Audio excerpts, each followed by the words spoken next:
سعید بن عبد العزیز ربیعہ بن یزید سے، وہ ادریس خولانی سے، وہ حضرت ابو ذر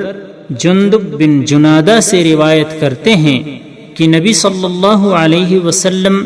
اللہ تبارک و تعالی سے روایت کرتے ہیں، اللہ تعالی نے فرمایا، اے میرے بندو، میں نے اپنے نفس پر ظلم کو حرام قرار دیا ہے، اور میں نے اسے تمہارے درمیان بھی حرام کیا ہے، پس تم ایک دوسرے پر ظلم مت کرو۔ اے میرے بندو، تم سب گمراہ ہو سوائے ان کے جنہیں میں ہدایت سے نواز دوں، چنانچہ تم مجھی سے ہدایت طلب کرو، میں تمہیں ہدایت دوں گا۔ اے میرے بندو، تم سب بھوکے ہو سوائے ان کے جن کو میں کھانا عطا کر دوں، پس تم مجھ سے ہی کھانا مانگو، میں تمہیں کھلاؤں گا۔ اے میرے بندو، تم سب برہنہ ہو سوائے ان کے جن کو میں پوشاک پہنا دوں، پس تم مجھ سے ہی پوشاک یعنی لباس مانگو، میں تمہیں لباس پہناؤں گا۔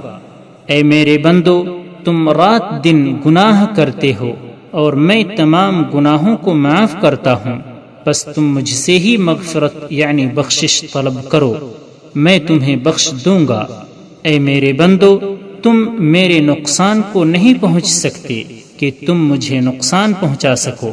اور تم میرے نفع کو نہیں پہنچ سکتے کہ تم مجھے نفع پہنچا سکو،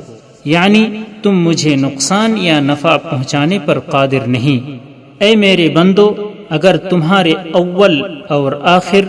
تمہارے انسان اور جنات سب اس شخص کی طرح ہو جائیں جس کے دل میں تم میں سے سب سے زیادہ اللہ کا ڈر ہے، تو یہ بات میری بادشاہی میں کوئی اضافہ نہیں کر سکتی۔ اے میرے بندو،